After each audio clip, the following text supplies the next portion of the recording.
লাগলো, গাড়িটা তো লাগলো তো। আমি তো আগে ভাগে গাড়ি ভাঙা তুম করে গাড়িটা লাগলো।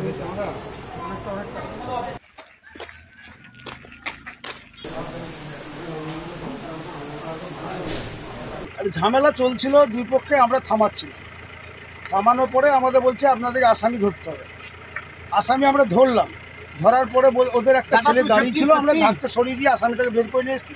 ওকে আমরা ধাক্কা ওই যে ওদের লোকটা আমরা কি করে জানি, থেকে ঢেল মেরেছে আর মাথায় করে লাঠি দিয়ে বাড়িয়ে দিয়েছে। হাত আঙুলটা কেটে গেছে। পুলিশকে মেরেছে কারা?